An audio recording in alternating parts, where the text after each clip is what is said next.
right, everybody, welcome and happy Sunday. We're here at the Modern 20K at Laughing Dragons MXP San Francisco. We had a very exciting event yesterday with 8 rounds of Modern, and today we've got 5 more rounds of Swiss Modern, followed by a top 8 to announce our first 4 competitors for the upcoming MXP Championship. I am very excited for this, and actually, in fact, behind this camera right now, players are already playing. So, enough of me talking. We're just going to dive right into the magic. Today we've got 4 amazing casters. Niall and Jerry Thompson will be here in the evening. But for the morning shift, we actually have Tan and Grace returning alongside Andrew Ellenbogen, Pro Tour champion. So, Tan and Andrew, take it away and have fun, everyone, today. Hey Andrew, good morning and welcome to the show, everybody. We're going to be covering some Modern today. Andrew, I have a quick question for you before we get into this.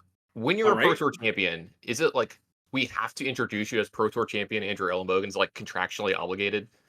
Yeah, I actually do have that in my contract. Yeah. In fact, if Honorary doesn't introduce me that way, then he actually owes me a fee. So that is part of it. You know what? That's understandable. I think that just checks out. But anyway, let's get to the match today. We got 2 really cool matchups here in the first round, and we're going to be going down to those players as soon as we possibly can here. But I'm really excited to watch the magic that we got today. We got 4 rounds between you and I of Modern today. Then they're going to have one more round, go into that top 8, and see the first 4 competitors are going to make that invitational at the end of the year. But so this is a matchup here. We're seeing a cool deck with a little bit of some spice into this Azorius Mill deck versus Amulet Titan. But you were telling me you have some strong opinions on this matchup. Yes. So historically, it's the case that Mill is widely considered to be one of Amulet's worst matchups. It's just often the case that Mill can surgical a key piece of the Amulet's plan, or sometimes even just mill over key lands that prevent the Amulet deck functioning. For example, if your land that grants haste gets milled, you can't haste the Titan anymore, which means you're forced to play a lot fairer, stuff like that. Now, what's complicated about this specific matchup is this mill deck is less all in than I would say a traditional mill strategy. There aren't any of those surgical attraction effects here. It's actually more controlling. There's Solitude, Supreme Verdicts, there's Path Exiles. It's going to be more interactive, and I'm not sure how that's going to shape the traditional kind of conception of the matchup. Yeah, I wonder that myself, because I used to play Tron myself a lot in Modern. It's a very similar thing. If they mill over one of your lands and hit you with like a surgical or something, the game just ends immediately on the spot. This one's a little less, like you said, all in, but there's still all those things. You still got 7 crabs in the main deck. You still got Archive Trap.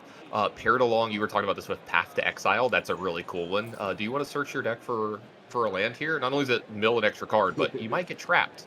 Is up, is up. So and Patrick's deck does a decent bit of searching as well. Not as many fetch land type effects, but some other things as well, like Urza's Saga. So it looks like the players are ready. Patrick, I think, is taking a mulligan to 6 here, and we'll be off to the races here as soon as we get started. Yes. And I think you're definitely right that the mill deck in some match release has to be put in kind of a bind where they aren't sure if they can safely search for a land because they know the guard type trap, that kind of thing. Now, with Amulet specifically, I think that Amulet searches this deck so frequently that probably Patrick is going to accept that all the archive traps are going to cost 0 forever, uh, and therefore choose to search on every path. But we'll see how it plays out. Could end up in some weird spots. I know that we have Jerry Thompson on the show later, but this almost feels like the Jerry Thompson type deck here, where you take 2 decks and kind of mash them together to make maybe a better deck of those 2. It feels like I see part of this deck. Like I look at the sorcery section, I'm like, oh, this is blue-white control. I see Preordained, Supreme Verdict, Prismatic Endings, the One Rings, stuff like that, and Fairy Time Raveler. And then I go over to the other section. I'm like, wait, there's Ruin Crab, Hedron Crab, Archive Traps. So, like you said, I think it's going to matter which half of the deck is drawn more in certain spots. And off to a good start for Scott here with a turn 1 crab. Yeah, absolutely. And I do think, though, because of this hybrid nature, Scott's unlikely to be able to do something like pure race Patrick. He's probably going to have to lean back to some extent, just because Amulet's fastest draws are so brutally quick. Yeah, absolutely. We see Amulet do some absurd things kind of out of nowhere some of these turns. It looks like Patrick's going to start off the game. He's got an Urza Saga on 2 here into a Surveil land. Let's see, that card's going to stay on the top or bottom. Looks like it's going to stay at the top. Kind of a slow start so far for the Amulet player. Yeah. I mean, with the Saga on 2, there's a lot of potential to have an explosive turn next turn, but certainly it does seem unlikely that we're looking at something like a turn 3 kill here. It's probably going to be a little slower than that. Speaking of explosive turn, second crab here into a fetch land, milling over that card that was kept on top, which you saw was a Dryad for Patrick. Very good turn 3 play set up for him possibly here, but not to be since he gets milled away. Now, here goes the Urza Saga. Are you just going for Amulet here, or is there maybe something else? I don't really see the case to find something other than Amulet, given that we sort of know, because he would have already played it, that Patrick does not have an Amulet. And indeed, that does look to be the choice. Uh, yeah, I think in this matchup fundamentally needs to go somewhat fast. That involves Amulet. I don't know. I like this choice. Yeah, I was gonna say I got to too. With everything I'm hearing from you, it sounds like it's just a pure race, and you just got to be as fast as possible. Well, it's mostly just that I don't know what other moves Amulet has. Like, if Amulet tries to play an incredibly grindy game, I think they're going to reach a point where all of the Amulet deck's tutors stop working because too many cards get milled. So if I'm the Amulet player in this against this weird hybrid control deck, I'm going to try to go fast. Now that then is not without its flaws, because obviously your first card could be solituded or pathed or what have you. But I just don't see what other approach there could be, because again, every 3 cards, another shot at your haste line getting milled, another shot at your Titans getting milled out, another shot at your deck running out of the tools it needs to work. All right, so we've got one colorless mana floating from the Urza Saga. We now have a green floating from the Crumbling Visage. It's going to untap because of the Amulet trigger, so a little bit of ramp action for Patrick here. So we've got a decent bit of mana to start this turn off. Let's see if he can finally do something explosive on his side. What have you got for us, Patrick? Looks like possibly another 1-drop here.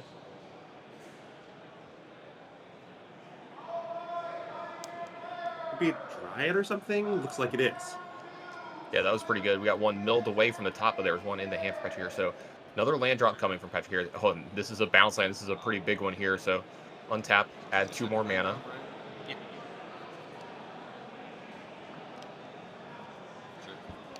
Looks like maybe Scott is stopping Patrick here. Does he have a Solitude or a Path? Maybe he's thinking about if he wants to mill him here in response. Yeah, lots of things that could possibly be going on here. So a few more mana out of the mana pool.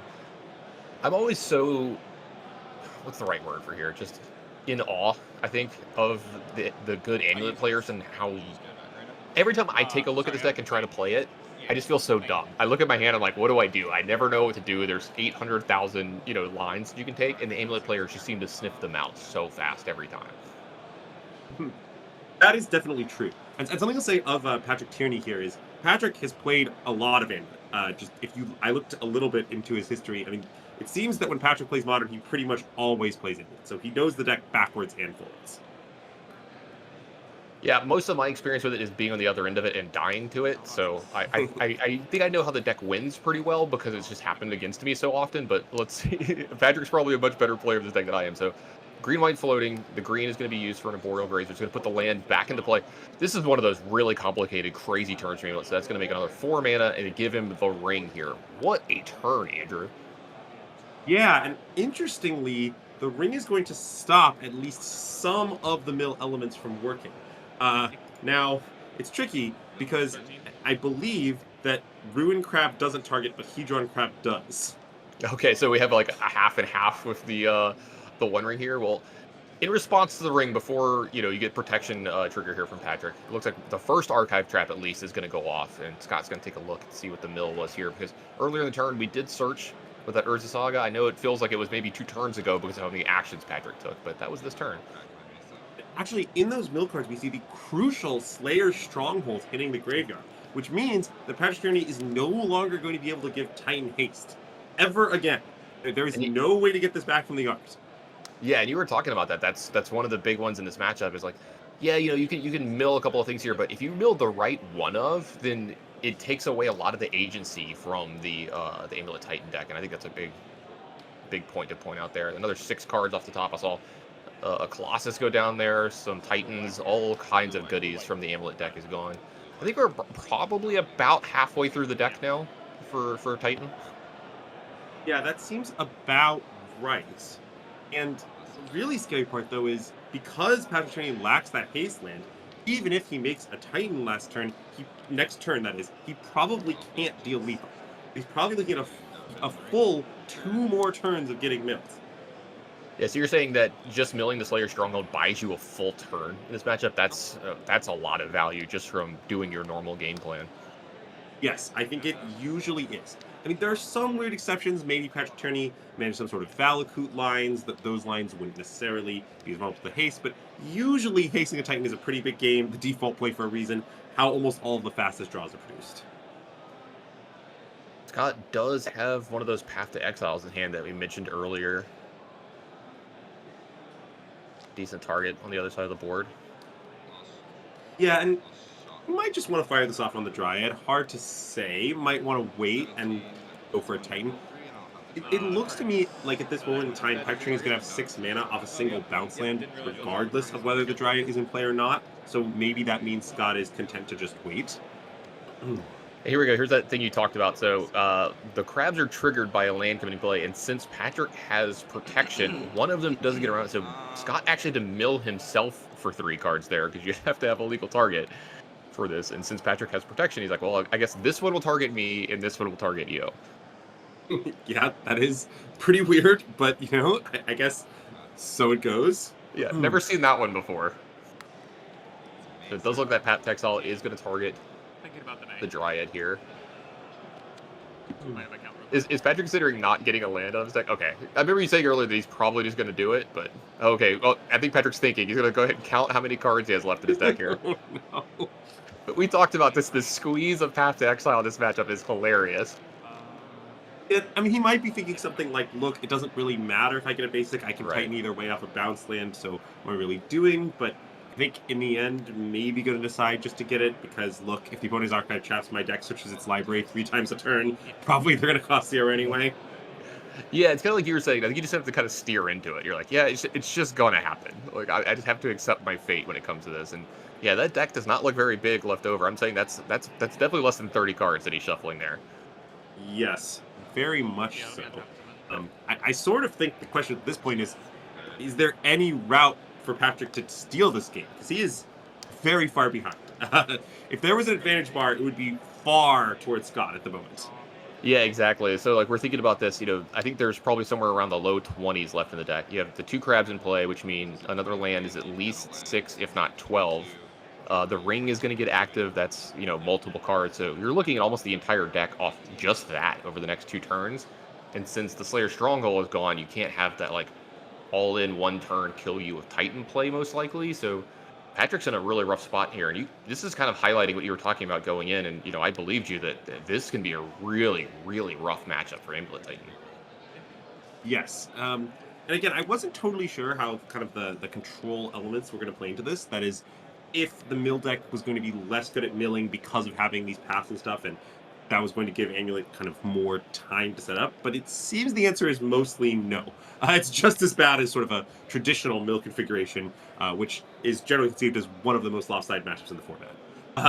Yeah, if you start to think about it, it's like, look, if it's one of the most lopsided matchups, right? Like if it's 90-10, if we had to put numbers to it, and then you put in this version of it, the blue-white version with some slightly different cards, like, is 80-20 really all that much better than 90-10? Like, I know the number is higher, but, like, it doesn't feel that way when you're playing it out. I understand what you're saying, although I think... Sorry, this is actually one of my horses. I'm not sure that there's ever been a matchup in Magic history that's been 90-10, but I broadly agree with you. Look, I played Tron. I've played against enough Infect. There might have been a 90-10, okay? I've had 7-minute matches with sideboarding, okay? Yeah, that's fair, that's fair. Alright, looks like we're going to have a Path to Exile on our own crab here. Scott's going to ramp himself just a little bit. Get an extra trigger here as well. Interesting. I'm wondering why Scott is doing this. Right, so 3 cards milled over for Patrick there. Deck is looking awfully, awfully thin, Andrew. I think we're getting close. Yep, here we go. We got to count. I think this is under 15 cards, or right around 15 to 17. Yes. I'm trying to keep up. So, I've run out of fingers and toes, though. Well, it's tricky because normally on covers we're used to being able to track the light totals by looking in the upper right, since we can Yeah. see, you know. Those don't matter. But it's much more difficult when the light total is in a stack of cards on the table, Yeah. and we don't have the ability to count. Patrick's been doing a pretty good job of fanning it out for us, so we can kind of tell. I appreciate that from Patrick. Now, okay, I'm wondering what it says about Scott's hand if he decided to path his own crab, right? Certainly, if he just had a bunch of lands in hand, he wouldn't path his own crab because, well, the other crab is going to get enough mills that you're not going to kind of profit on net from doing that, right? So it presumably means he's all spells. Additionally, it might mean he has some more expensive spells. For example, the One Ring is in his deck. That card is obviously uncastable off 3 lands. Solitude is hard to cast. And wait, it looks like Jace perfect Perfect fine. Mind. Yeah. Yeah, you got it. Sorry, I didn't mean to interrupt you there. No, you're fine. So, Ooh, this is not a good match. okay, apparently that's it. Did you hear Patrick there? He said, yeah, this is not a good matchup. So he definitely agrees with your assertion on the match. And all right, easy game 1 over to Scott with the mill here. And I know you probably haven't, we haven't seen this deck very much. It's kind of like a new thing. I'm not sure, but I definitely haven't seen this before. The mill deck with the Azorius stuff going on in it. Can you get into Scott's mind for me here? Like, what would make you want to do this kind of amalgamation of deck together? Sorry for putting you on the spot, Andrew, but like, kind of like, try to get in Scott's mind here. Like, why would we combine these strategies? Yeah, well, it's pretty interesting. I mean, I think fundamentally it comes down to this. A lot of times pure control decks have this problem where they have to answer sort of every different threat the opponent presents, right? If you're playing a deck like blue-white, you kind of need to handle everything. And that's pretty difficult. Magic these days is a lot of creatures with tons of play abilities, a lot of sagas, a lot of things that generate value inherently, and cleaning that all up is, well, pretty challenging. However, if you have cards that, as sort of a single game piece, generate a fast clock all on their own, especially in a way that's very hard to interact with, such as Ruined Crab or Hedron Crab, and you don't actually need to handle every threat, right? You can just take out a few key pieces, slow down your opponent, and then watch them slowly be milled out through your sort of light disruption. And I think that's kind of the mindset that might lead you to a build like this. Yep, sounds good to me. Taking a look at the sideboards here, taking a look at Azorius Mill, since they're so good game 1, I mean, there's not a lot I don't think that needs to really change here, but I do see another copy of Ashiok Dreamrender in the deck here, so like maybe the 3rd copy of that comes in, but other than that, I'm not really sure much of all of what you need to change up here. Yes, I agree. I think Ashiok Dreamrender is the only obvious card that comes in. Again, Scott has 2 Ashiok Dreamrenders in the main, so we may as well board in the 3rd, but also, wow, it's kind of deranged that we have 2 cards that are often played as sideboard cards against the Amulet just in our main deck. So, yeah, I expect a relatively... Exactly. Pre-boarded is indeed the worst. All right, anything you think could possibly come in from the Amulet Titan side that could maybe help make this a little better? Well, yes, actually. So, Patrick Tierney is playing the white build of Amulet. I believe this is popularized by House of Mana MTG on Magic Online. This means there are Explorers. It also means there's Elish Norns in the sideboard. And, okay, I'm not saying it will solve all his problems, but Elish Norn actually does some nice things in this matchup. For example, it turns off Hedron Crabs of all varieties. Ooh. Okay. I'm kind of in for that. I mean, it costs 5, so I'm not saying it's like going to be a single card solution, but it definitely seems worth porting in. Also, this one Endurance is going to go pretty far because Patrick has so many ways to find it with these Summoners packs and even Talaria West 4 Summoners pack in some spots. And of course, reshuffling your own deck, not the typical use of Endurance, but is very good in this matchup. Yeah, I mean, Endurance might just say gain 30 life in this matchup at a certain spot. Yeah, exactly. It's a tutorable way to gain 30 that costs 0 mana. I'm in for that. That sounds like a pretty good one as well. You know what? I never thought about this, but Elish Norn and Bubbler Machines, yeah, this might actually be pretty relevant in this matchup. That's actually surprising to me. That's awesome. Yeah. Well, again, I think it's a little slow, but if Patrick can maybe accelerate out quickly, which obviously Deck is quite capable of doing, I think it could be really strong. And the card also does turn some of your own engines into turbo drive. Obviously, your Titans trigger twice, your Amulets trigger twice. A lot of your stuff does get supercharged by this card as well. So I do think that's a substantial improvement for Amulet. However unfavored it is game one, it's got to be less unfavored post-board. It improves meaningfully more than Mill deck does. Definitely still not a favorite, but I think Patrick stands a better chance post-board. So some hope on the horizon, according to Andrew here, for the Amulet player. So, like when you sit down, you know you're playing against Mill, or you find out you're playing against Mill. Mostly all hope is lost in this matchup. But it sounds like maybe there is a path to victory for Patrick. I mean, honestly, if he just draws the endurance in these games, I think that's going to go a very long way and possibly be game-winning.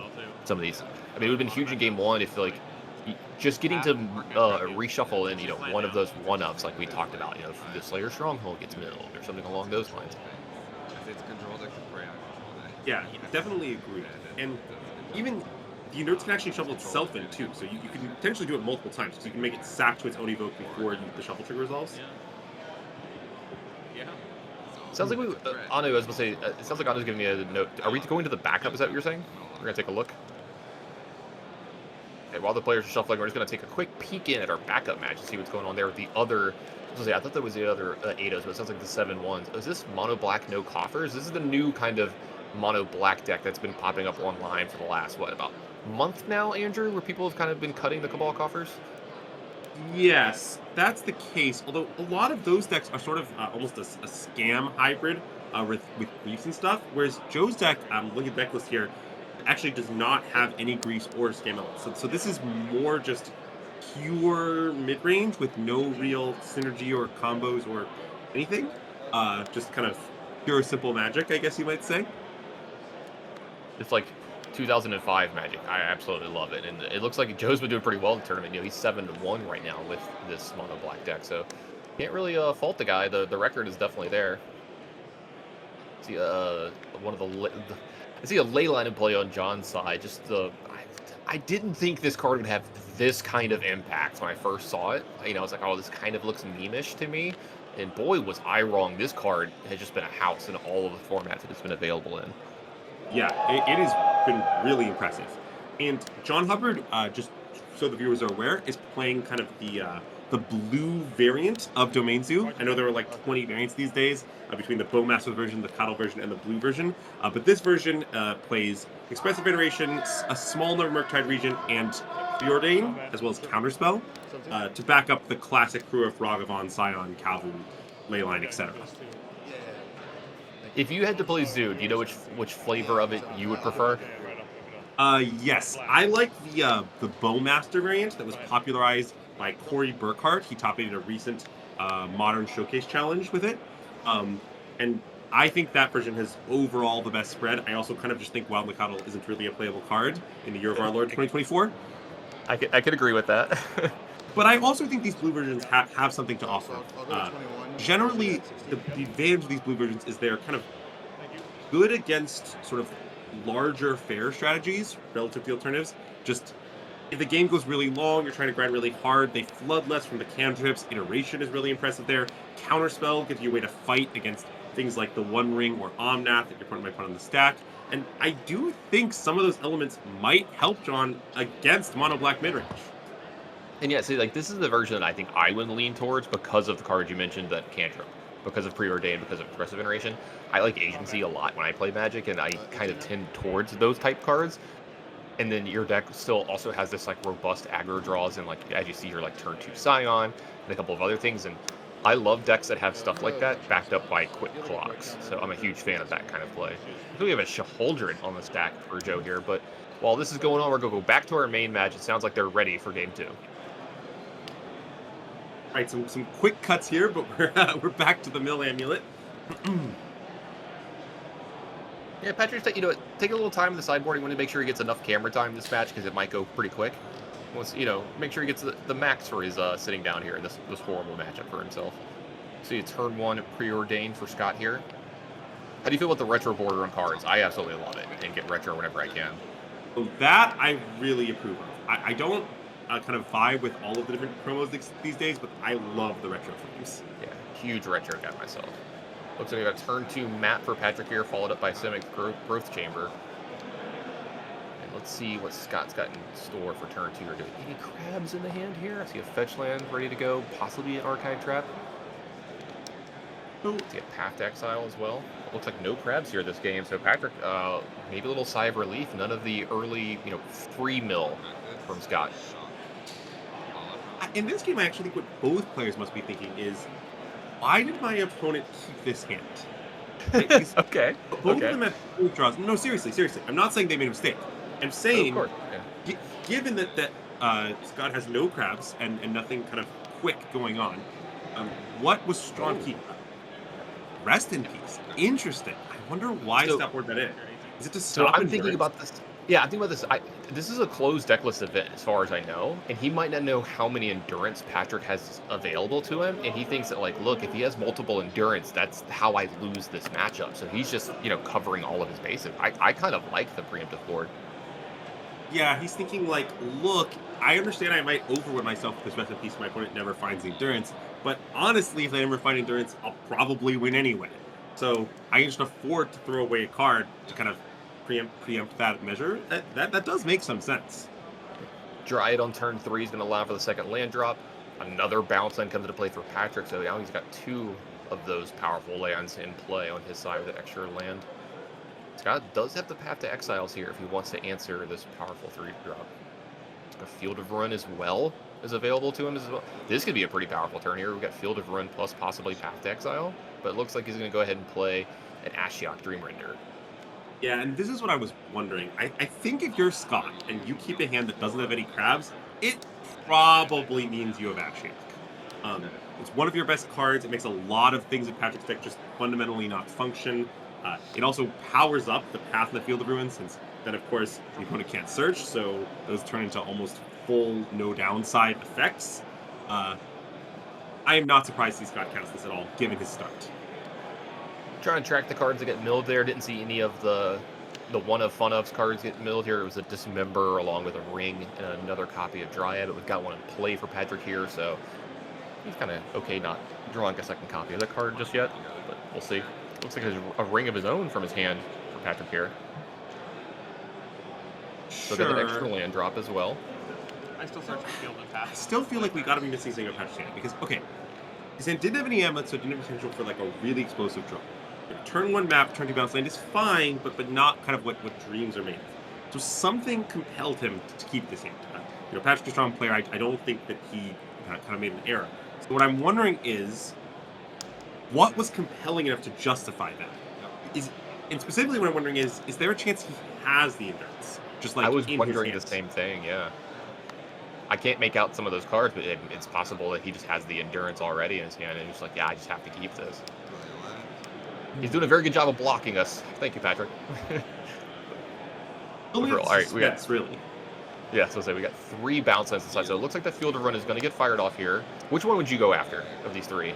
We've got green, blue, green, white, green, red.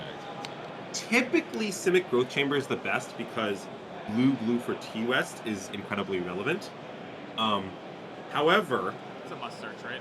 the sometimes red and white together can allow you to use Slayer Stronghold, so maybe taking out one of those is relevant. It does look like he's going to go after the red-green here. 4 searched up for Patrick. Plains searched up for Scott.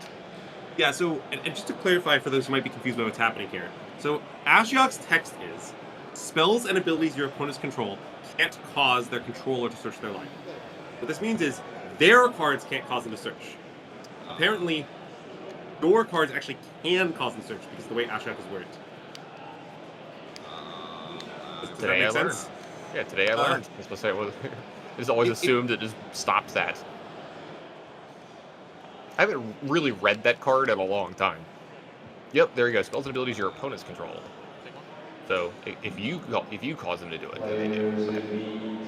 Okay. Nice. And I actually messed this up earlier on this cast. So look, I'm not throwing any stones, but now that I've read the card, it is quite clear. So here we go. Path to Exile. You can go get another land if you want here. I believe this is upkeep.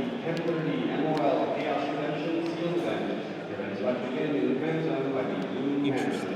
I'm not totally sure what the advantage of upkeep is over main phase, but it seems relatively similar. I could be wrong on this. I looked away for just a second to read the Ashiok, so might have been a tiny bit lost here for a second. So we're going to go ahead and make a ring activation here. So draw 2 here for Patrick. In response to the path, maybe assessing whether to find a land or not based on the cards drawn off the ring. Get all the information. I like that. And his life total certainly doesn't matter, so the usual reason not to use ring early is fairly irrelevant. Because Yeah, he he's will gonna take get- initial damage from No this. search. Yeah, I was going to say, he's going to get to use all those life points for his own burden of the ring this game. He's not going to get attacked anytime soon, I don't think. Yeah, Hmm. Oh, there we go. He is going to search, it looks like. Okay, Chad is correct. What happened is Patrick was ring protected last turn, which meant that Scott couldn't go for the path until Patrick's turn. Therefore, the first moment he was sort of able to, that is Archive Trap. So given that he might want Archive Trap, he should path kind of in Patrick's upkeep. There you go.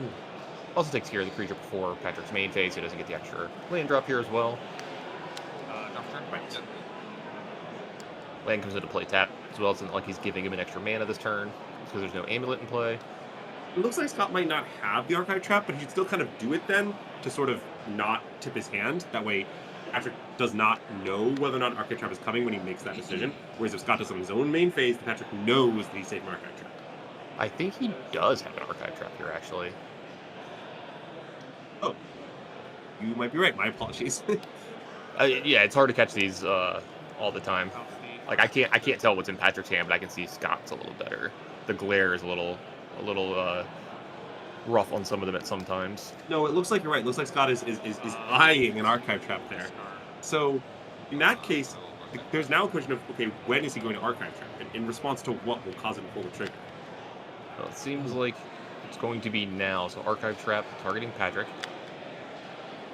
Does Patrick want to maybe use the map in a response if there's a specific land he can't afford to have milled over here? Looks like he's thinking about it, but we're going to go ahead and let these mills happen. So these cards are going to be gone. There's a Rest in Peace in play. They're not coming back ever. The Endurance plan kind of off the table. Yeah, well, because of the Ashiok, he actually can't map here because that would be his effect. Oh, yeah, you're correct. Yeah. Which means Patrick's just kind of like, well, that's really problematic, but I don't know what I can do about it. I'm getting confused with Ashiok over and over again. I thought I knew what the card did, then I found out I wasn't 100% on what the card did, and oh man. I have a rough day with Ashiok here this morning. Yes. Now, at some point, Patrick can sort of besage you this Rest in Peace to set up Endurance later. Looks like he's choosing not to do that right now. Might have a better way to spend that mana. It's pretty anemic, obviously, to destroy an enchantment that has no real immediate impact and to give your opponent a land in the process. But we know he's a besage you in hand. He picked up off a bounce land earlier. I think discarding the hand size there as well. Go ahead and get rid of Summoner's Pact because he can't really do much with that card just yet. And speaking of the One Ring, now we have him on both sides of the board. Scott's going to play his own.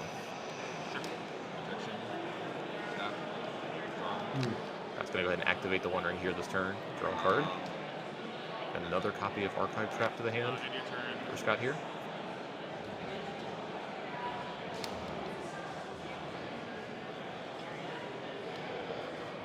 And again, I sort of think the doors are closing rapidly on Patrick here. With Ashiok in play, Rest in Peace running Endurance, and Scott going to have plenty of resources from this One Ring. I'm not sure how Patrick's going to get out of this. Yeah, I was starting to think the same thing. Earlier I was like, yeah, I could maybe besage you down the Rest in Peace, but like half of your deck is already gone. Like you said, it's kind of not a super enticing play. And look, hey, the Endurance is in his hand, by the way. I just caught it. So maybe that is what was happening early in the game, Andrew. Yes, I think Patrick had sort of a slow hand because he had Endurance, which is very reasonable. Definitely not something I'm criticizing at all. And in fact, possibly Scott may have even caught on to that and said, oh, look, like my opponent's really slow draw. The way I'm going to react to that is slamming Rest in Peace on 2 to prevent Endurance that might have caused my opponent to keep this. Yeah, absolutely. It's a really good point. Patrick, I'm not saying for sure that Scott had another option, but if he did, Sure. That might influence him towards the Rest in Peace. So, possible avenues to victory for Patrick.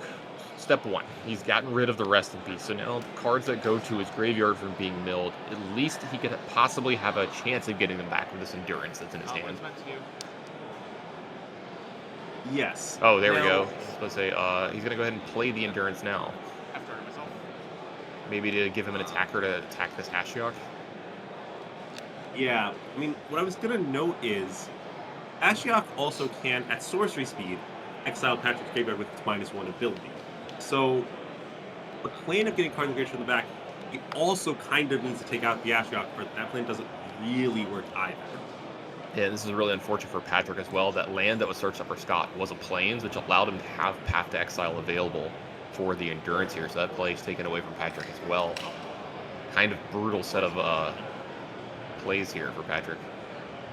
Yes, and I mean, when Patrick goes for that endurance, he probably knows it's unlikely to work. You know, he's not thinking, "Oh yeah, I'll endurance got attack it. Ashiok, Yeah. it'll all be fine." But what he's thinking is more like, "Look, if somehow, some way, Scott has no way to answer this endurance, and it's all mill cards, no paths, no solitudes, what have you, maybe attacking this Ashiok down will give me a shot." Yeah, I mean, when the deck is stacked against you this much, you know, when this matchup is this bad, I think you have to try to find the little avenues for victory, and Patrick is fighting the good fight here and trying as hard as he can, but there's only so much you can do here, and you know, you can't be afraid of the little things. You know, you have to kind of just do what you can do and hope it's good enough. The deck's getting really small again, Andrew. Like you said, I think we're getting to the point where it's getting kind of rough for Patrick. Yes, agreed. And I also want to say, to Patrick's credit, I think you're absolutely right. When you play a bad matchup, it generally means you should have respect for very little. Just make your opponent have stuff, hope they don't. You can't afford to play around much because you were behind to start with. So just, cross your fingers. Just shove. Hope it's good enough. Yeah. Exactly. Love to know the answer. All right, we're gonna get a little bit of a count here. 13. All right, 13 cards. That's exactly enough for an archetype trap, I think. But I'm not saying Scott has one of those here. Just saying it's a nice round number for him there, but not a lot left over in the life total for Patrick here. You can kind of see the grimace on his face. Talking about how bad this matchup is, and just the spot that he's in is really, really bad as well. And I'm trying to find a way that he can win from here in this point. I'm not sure there is one. Yeah, I mean, might do something like hard cast a Titan with no amulet and hope that Titan, which by the way won't be able to search, can somehow attack the Ashiok, and then, I don't know, from there figure something out. Yeah. Patrick's gonna go ahead and draw 3 cards here as well, so that deck getting even smaller now. And you see another grimace here. Didn't hit one of the cards that he needed, that he was looking for.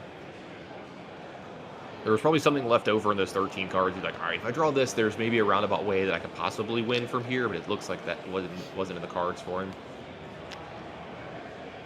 Yeah, I mean, this is at this point it's pretty over. I don't know. Patrick has to know that he's sub 5% to win this game. It would need some sort of miracle set of circumstances.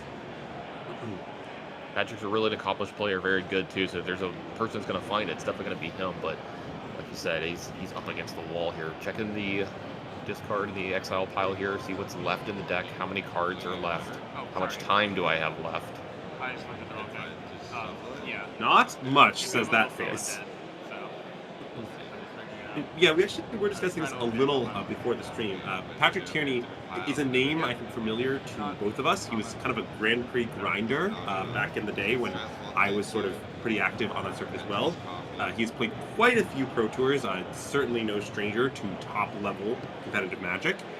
And yeah, a strong Amulet player for sure. Yeah, you could definitely tell just off the back of the record as well. You know, one of our 2-8-0 players here, day one of this event, and this is the end of the world for him here if he loses this game. Oh wait, here we go. This is a card that could possibly do something. It's Cultivator Colossus. Trigger good? Yeah, so Color Colossus is sort of double-edged here. On the one hand, it might give Patrick the resource he needs to get somewhere. On the other hand, it will cause him to draw cards. Which is the last little bit of his remaining life total. Yes, like, he might need to stop with a land in hand during this game, which is obviously normally quite unusual. You kind of run the card till you can't, typically. But, yeah, Patrick, you're saying, keeps thinking, he's like, should I put another land in? Can I actually afford to move a card from my deck? It's real dangerous. Yeah, I've been in these spots before where you're like, all right, my deck normally does all this thing. I'm trying to do all this, and then when you're thrown for a loop for that, you're like, all right, can I afford to play a land here and draw an extra card when like normally you just be like snap do this, you know, and it's just such an odd spot. I think we're down to like what is that, 5-6 cards? Yes, and remember that Ashiok can itself mill 4 cards. Right, so there's only 6 left. So we might only see one more turn for Patrick here, if that. Well, Patrick knows the Ashiok's in play, right? So he has Right. to have some sort of plan to stop this. I don't really know what it is, but he's not going to go below 5 cards without a reason. All right, so he just played Vesuva, copied a land. I couldn't tell exactly which one it was. So he just drew a card off that. Okay, so it looks like he copied a bounce land. Okay, so land was returned. So he copied the Sanctuary. I think that's what they were saying. Interesting. He just picks those up. All right, he's going to move to discard. There's only 5 cards left here. Royal Grazer's not going to get it done here. Definitely can get rid of those.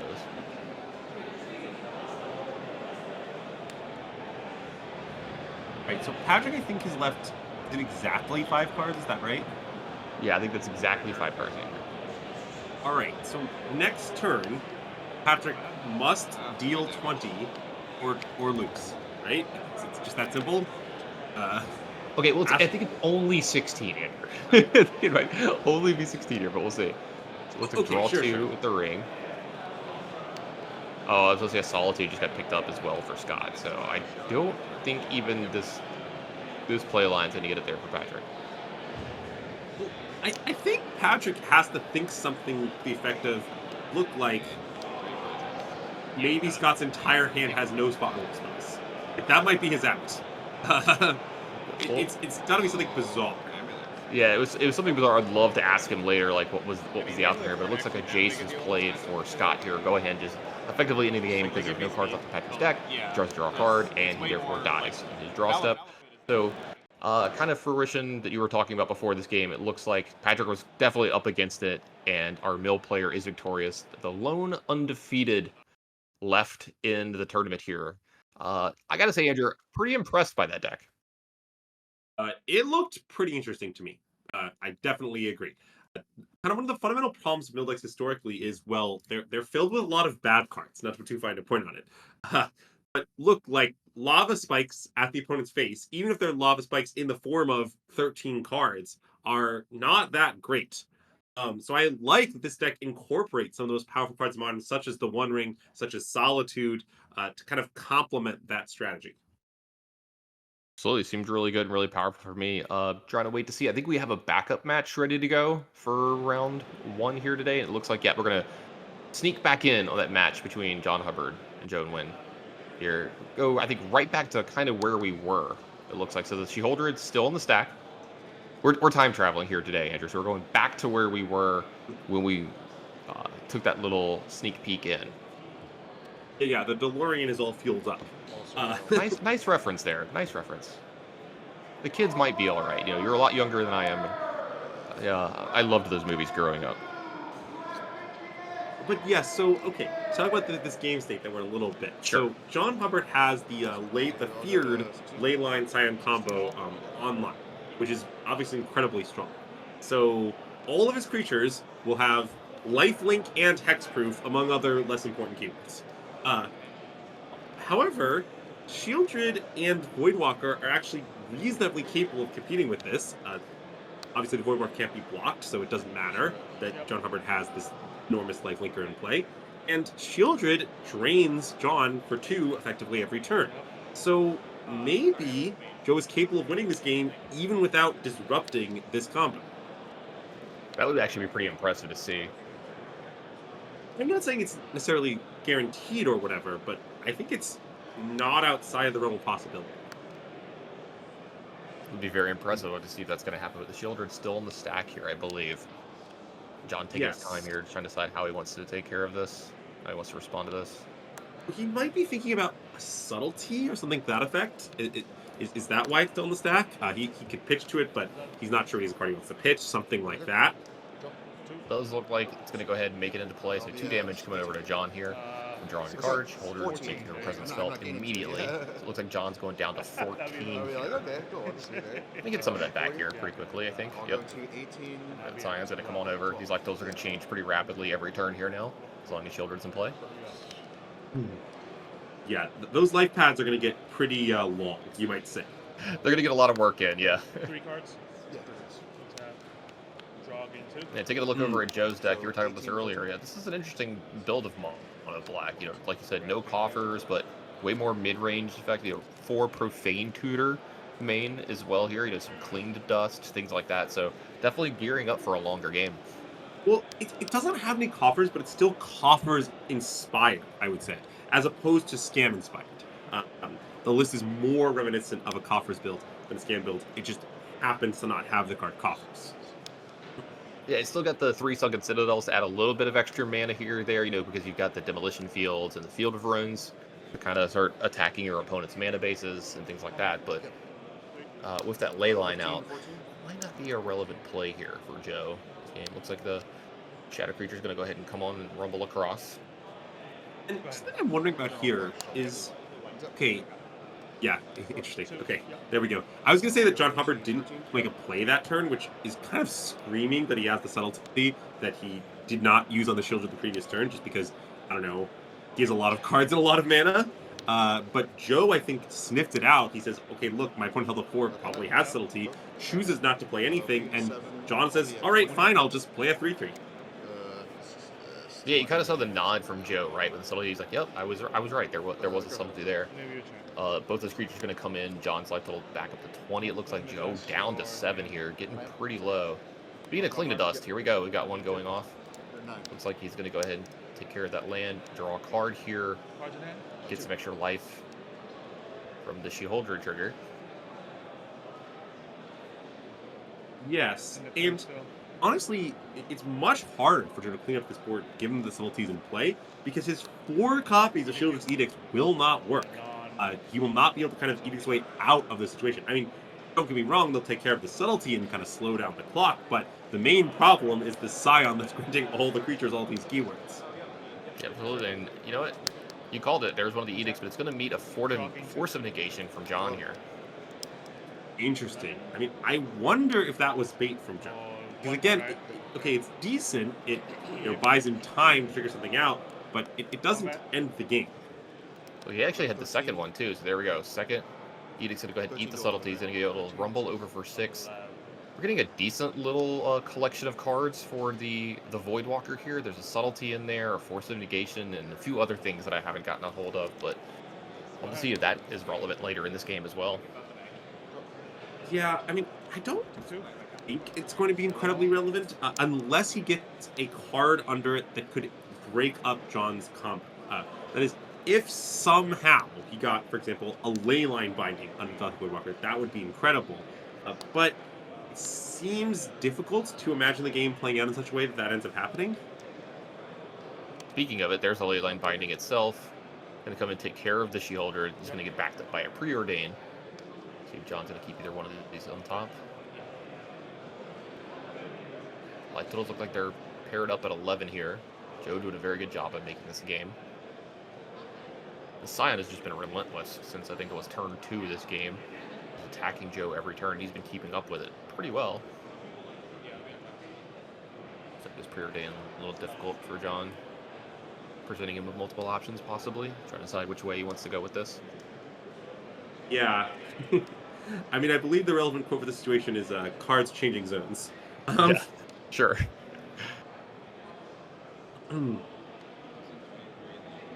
But yeah, and it is possible John's had that Preordain in his hand for a bit here. Maybe not wanting to cast it because of the Shieldred, but finds Leyline Binding and then chooses to fire it off. Just a nice little sequence for him there. I think that was a keep, Andrew. Oh, wow. All right.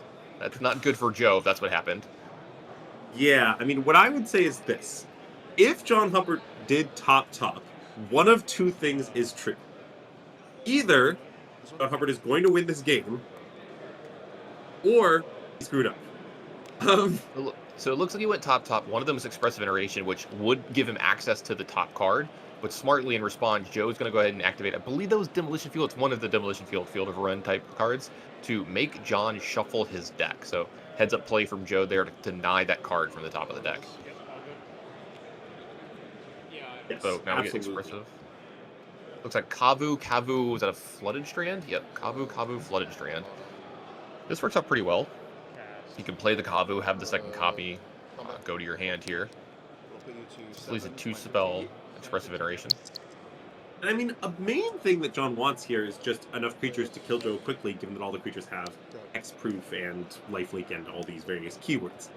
A secondary thing he might want is an out to Damnation, although it looks like Joe only has one copy of that spell, so he's drawing pretty slim. Yeah, see double Fatal Push in Joe's hand. I'm wondering if we're going to see the Voidwalker get cashed in for the Expressive Iteration here. And, all right, so let's go through. I don't know what the other options are, because there's a lot, it looks like. But as I was say, I got to believe it's going to be Expressive Iteration, and there it is. So Joe's going to get to use Expressive Iteration himself here, looking for an out to the Scion of Draco. The Kabu's kind of covered up by these Fatal Pushes. Let's see what else he can find. But again, okay, his main out in general is Shieldred's Edict, and as long as John has 2 creatures in play, the Edict won't help. I think that's an Edict that got... I mean, all the cards when they're all black, they're very hard to see with this glare, so we'll see. All right, so 4 mana, it looks like... Is that just the Damnation? Oh, wow, he has the Damnation. Wow, Joe finds the one of Damnation, his only out to get back into the game. Now, it's not over. John Hubbard can be rebuilt quickly, but boy, Joe is completely dead, and now I think it's anyone's game. I heard you like Kavus, because there were 2 more behind this. You saw John and Joe share a little bit of a giggle there. So that Fatal Push is going to get cashed in on that Kavu. Profane Tutor going ahead and get suspended. The last Fatal Push, so the players are playing off the top of their deck now, but luckily for Joe, he's got a suspended Profane Tutor. This could be really impactful. That's a pass from John. That is huge for Joe. I feel like he might be in the driver's seat here now. Oh, Expressive Iteration off the top. Oh, that's a Lightning Bolt as well for John. So Joe effectively at 4 here. I mean, our theoretical advantage bar is bouncing back and forth here. It's- This is anyone's game. It's a tennis match, Andrew. It's been going back and forth. Ragavan, Counterspell, Leyline were the 3 cards here as well. Oh boy, this is a really good Expressive Iteration. Yeah, and I do think you're seeing kind of these blue cards in the blue build Domain Zoo really come up in this long game against coffers or sorry, non-coffers. And I do think this is one of the matchups where those cards really shine. Yeah, I was gonna say this has really been a good showing of why you play this version of the deck. And look, if you're Joe and John just plays the Ragavan here instead of dashing it, does this kind of send off any kind of warning signals for you of what might be the other cards in his hand? Absolutely. I think Joe basically knows John has a counterspell at this point in time. How he chooses to react to that information is unclear. But yes, he should know basically for a fact that counterspell is in John's hands. Yeah, it looks like Shieldred's Edict is going to get played here, and it's going to resolve as well as his Profane Commuter, so this is Profane Tutor, sorry. So this counterspell not getting cashed in by John. There was a little bit of a hesitation from John there, so I wonder if Joe really has picked that up, but you got to wonder, you're like, all right, both these spells have resolved. Well, maybe it's not okay. a counterspell, but But John might just be thinking, look, okay, whatever Joe tutors for is going to be counterable. The mono black deck doesn't have any uncounterable threats or any really instant speed threats to really worry about. So, look, you can just let your opponent waste the mana and counter the card they find. I think that's what John is thinking. oh, this is how you get around this. I think is that a Thoughtseize off the top for Joe? I don't recognize this art. Yes, that is definitely a Thoughtseize. A friend of mine loves that particular art for some reason. But, all right, so Joel Thoughtseize, and yeah, Childred is the card he found. I presume getting really punished there. Look, I want to say in John's defense, I don't think this is an unreasonable way to reason. I think the plan of, look, make your opponent invest their mana before you counterspell is, in general, a pretty good approach. I'm not criticizing John's decision, but certainly if your opponent top decks a discard spell, that's one of the 9 to punishes. 7, right? Yeah, letting the Thoughtseize resolve too. I kind of like not counterspelling there because you have a bolt in your hand, right? Joe goes down to 5. You don't know She-Holder is the card coming up behind. You can kind of make a guess maybe of it, but now Joe is getting out of relevant range for that lightning bolt. He's up to 7, John down to 7. This She-Holder looks like it's going to be able to take away this game. This was a hell of a game, Andrew. It's a clean to dust as well from Joe. He's going to go ahead and eat that counter spell. He's going to draw another card here off that trigger, so She-Holder's going to gain him some life. He's going to go ahead and flash this back as well. I think this game just completely flipped over into Joe. Like you said, the advantage bar, I think, would be strongly on Joe's side now. We need to just make we need a teleprompter. We could make our own advantage bar. Yeah. Put an arrow pointing towards Joe. And actually, something I think is kind of funny is with Cling to Dust, often you kind of choose between 3 life and a card. Because, you know, when you're really low, it can give you some much needed life points, and when you got plenty, it just kind of gives you some value. However, if you have Shieldred, you basically get to pick both. Yeah, you're like, I'll just have both. Yeah. Get to have your cake and eat it too. And what a game. One of the better games I've seen in a while here between 2 modern decks. I love seeing like the long drawn out games where the decks really get to play.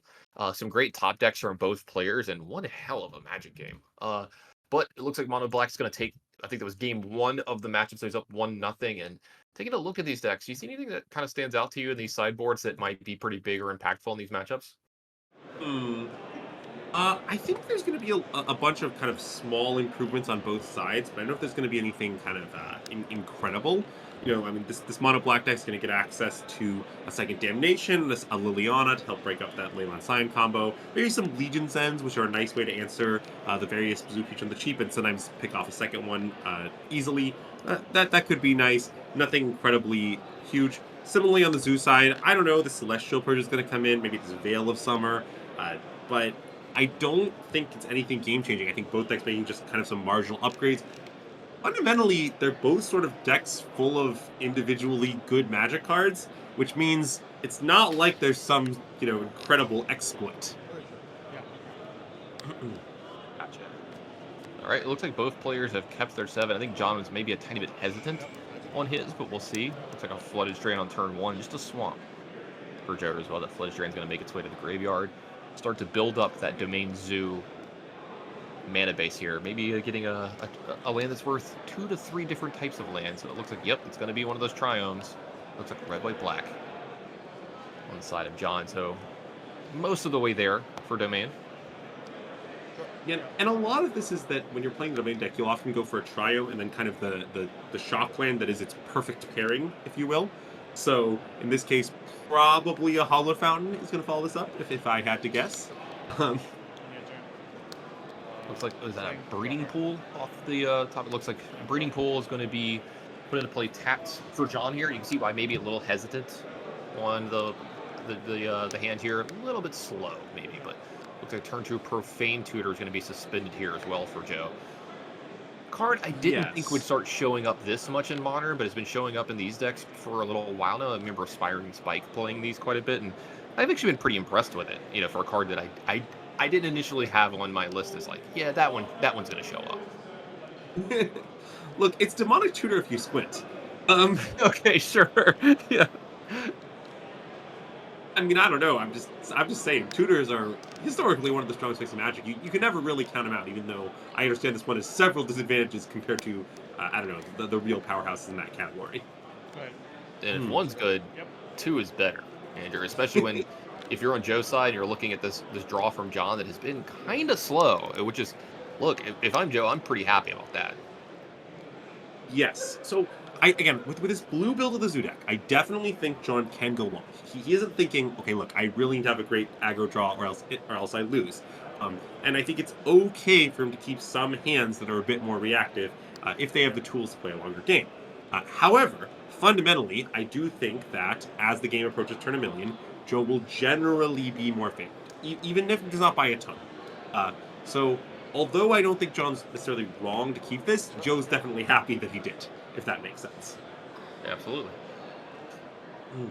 I mean, for John here, too, it's not like it's the end of the world here. You can start setting up some pretty powerful turns where, like, once you get your 4th mana in play, right, and you have all your lands play, you can play something like Scion of Draco, holding up Counterspell, or something like that, too, and then have Counterspell ready for, like, the rest of the game as you're playing along with some of your other stuff. So it's not like him not having anything is the end of the world here. Even just, you know, have Ragavan possibly hold up double blue here as well.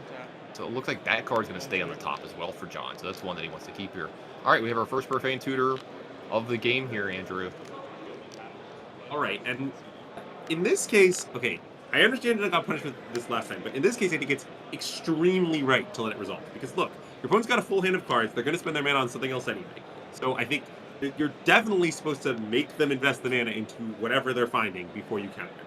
I think it would be a large error to do otherwise. In the previous spot, I thought it was pretty close, just because those discard punishes are real, even if the mana is also relevant. But here, I think the mana crushes the discard in terms of what you should worry about. And I'm basically assuming John has a counterspell in his hand because I don't know, he kept. And he hasn't done anything? Yeah, like what else? Yeah. Like what is his hand where he hasn't played a threat and has a counterspell? Well, here we go. Here's that play line yet again. Here comes a Thought Season, Joe. Look, I think I see counterspell, Force of Negation as the first two cards. I think I see, is that triple Leyline at the bottom with an Expressive Iteration? Yep, there we go. So I think that's Force of Negation, counterspell, Expressive Iteration, triple Leyline. So you can see why John hasn't really been doing much. His hand is quite reactive.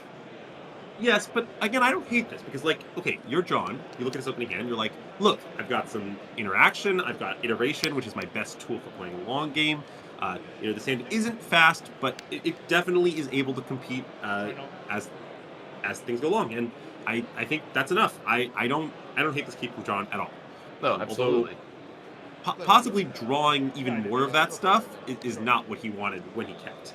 Right? Like, if you imagine his original keep was something like 3 lands, counterspell, binding, iteration, then drawing the third iteration and the fourth, probably not exactly what he was looking for. Yeah, exactly.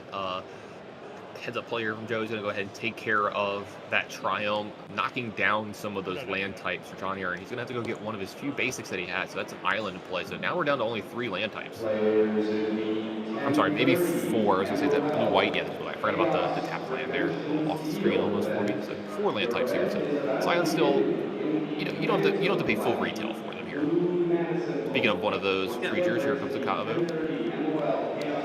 This disruption from Joe is honestly pretty relevant because John Hubbard has a fairly limited number of some land types in his deck. That is to say, if just a few specific lands get hit by fields over the course of the game, John can be permanently stuck on domain less than 5, which would really cripple him. Just make all his combos small forever, all his bindings more expensive, all his Scions barely castable.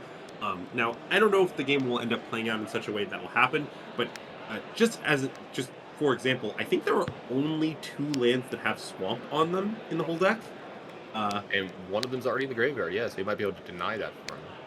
So, if you're Joe here and you know the hand that's going on John, is there a specific card that you're going for here? Are you just going for more value? Like, what are you looking at? Because you know that he's got answers if you were to play, say, like, a specific threat. Yeah, I think that there's definitely a real chance that if Joe doesn't have a discard spell, which, okay, it looks like he does, but I was going to say if he doesn't have a discard spell, he might just want to, like, hang out and wait and waste John's mana and kind of pick his moment because he knows that John Hubbard cannot productively spend that mana to develop his own board. However, with the Thoughtseize, maybe that's enough to just let him, kind of brute force through these counterspells and kind of start jamming some threats. It looks like counterspell is going to get taken away, so maybe he does want to resolve something. So what if this is like, is this Turok? Possibly? Nope. It doesn't look like it. Well, he probably wants to cast his worst spell here. Right? Because he knows it's going to get countered. So, or no spell at all. That's also reasonable. But I think either he wants to waste John Hubbard's mana, or kind of play a bait spell that he doesn't care about. Well, this is pretty good here. So not only did he take the counterspell with the Thoughtseize, he gets to use the Field of Run here to deny John of a white source. So now John doesn't have white mana. Going to the second main phase. So he's stranding those ley lines in John's hand. So now he's going to get to play a threat. And hey, this one can't, as of right now, this one cannot be ley lined. So is that is the 4th ley line? Did I see that? I think you did. Yeah, he drew the 4th ley line. Wow. Quads dealer. What do I win? So he's got 4 of a kind ley lines with a Force of Negation kicker for John here, and then Joe kind of can do whatever he wants here now. He knows that he's just got to play around Force of Negation for the rest of the game. He's going to keep going after these lands. Now he's going after the mountain. Let's see, there are no more basics in John's deck either now. So, and I wondered this. It looks like the forest came in from the sideboard for this matchup, and I can't blame him. Look, if your lands are going to get blown up this much, that's fine. Now we just have strip mines for Joe. Yeah, I mean, okay, look. Joe, this is definitely good for Joe. Joe's definitely ahead. I do think that this game might be recoverable for John if he draws a fetch land ASAP. Like, Right. it might need to be exactly next turn. Yeah, it needs to But- happen very soon. Yeah. But I mean, with even a single fetch land, he can immediately cast a leyline. Well- I think. Okay. Does he have an untapped Um, another? Does he have another untapped source of white? I think is the big thing here. Oh, interesting. I believe he does, but I'm not certain. It looks like he has a Temple Garden. I don't. Okay, Sacred Foundry. There we go. Okay, he has another untapped source of white. Sacred Foundry's gonna come in. He's gonna take 2 from this. She-Holdred's going to get taken care of here. Okay. Now we have answers for days for John here. Actually, you can answer days by just playing one. Oh, you could anyway. just pay, well, you could pay the 1. You're right. I knew you were gonna make the joke. I knew it. Now you go. Another Yes. Field of Ruin effect would have been great for Joe here, but it doesn't look like he has that. See, interestingly, John still has a few problems here because he sort of limited his deployment rate. He has all these ley lines and he can cast them, but he can only cast them one at a time. So, for example, if Joe just plays 3 and uses it, like he's doing here, John can't get rid of both the ring and the Voidwalker at the same time. So maybe he tries to go after the ring, but then he takes another 3 for the Voidwalker. Maybe Joe plays another threat. This deployment rate could start to be a real problem. He might kind of die before he can deploy all these bindings. And Joe knew that the Force of Negation wasn't applicable there as well. The 2 blue mana wasn't up. Knew he didn't have the blue cards. It looks like this Voidwalker again going to come across for 2. John down to 4. This is getting very dicey. Looks like that's a Liliana. Do we have a blue card for John here? Can he afford this to resolve? Looks like Liliana is going to happen. I think if he has a blue card, he's pitching every time there. Honestly, Yeah. if he doesn't have a blue card, the Force Negation might be about to hit the graveyard. Yeah, I was going to say the Force is probably going to get pitched here, but we'll see. I think we have a 1 unknown for John here. Looks like Scion of Draco is going to get pitched away.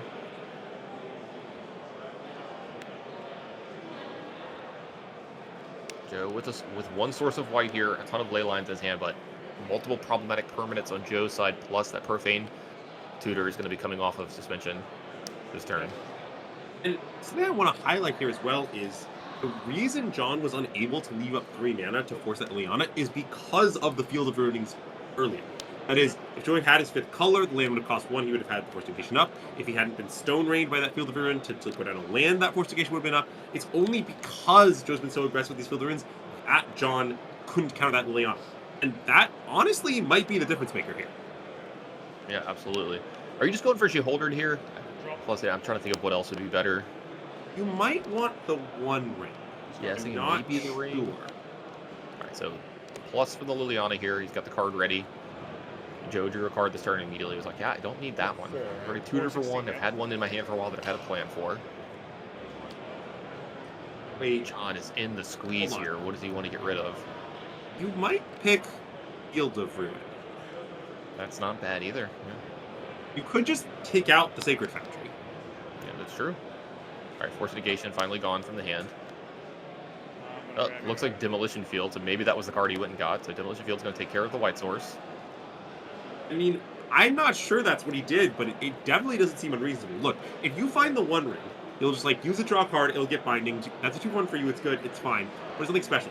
If you take the Sacred Foundry, and John doesn't heal an answer in a very small number of draw steps, he's just going to lose this Liliana Ultimate.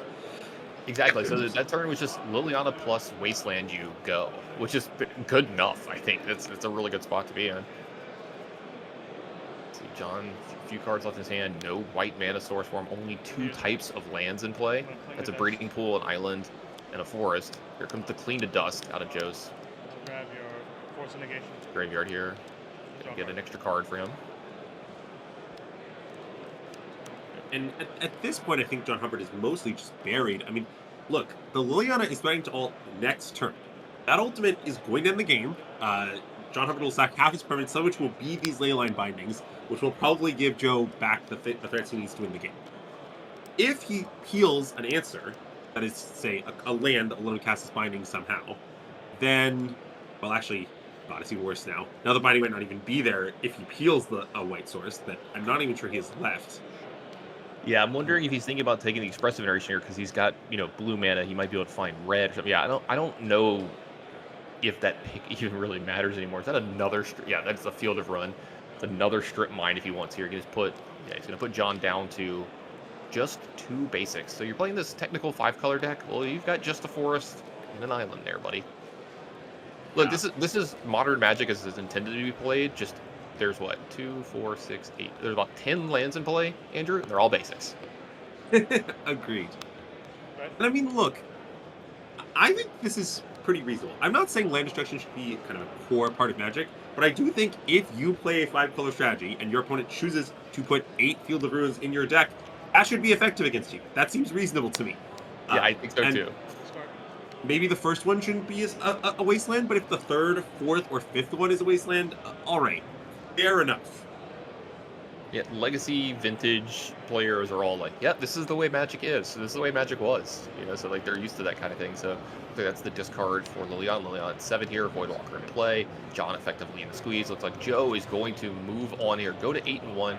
Not all is lost for John here. 7-2, still a really good record, probably still within a very good striking distance of that top 8. But what a round here to start the day off with, Andrew. If I wasn't awake before this round, I definitely am now. 2 great matches from our players here. Oh yes, both just back and forth, some pure magic that we just watched. I feel great about those 2 games. Yeah, absolutely. I feel great about the games we're going to be seeing later today, but we're going to be taking a really quick break here. Anu's going to put up some stuff on the screen, and we'll be right back with more Magic the Gathering.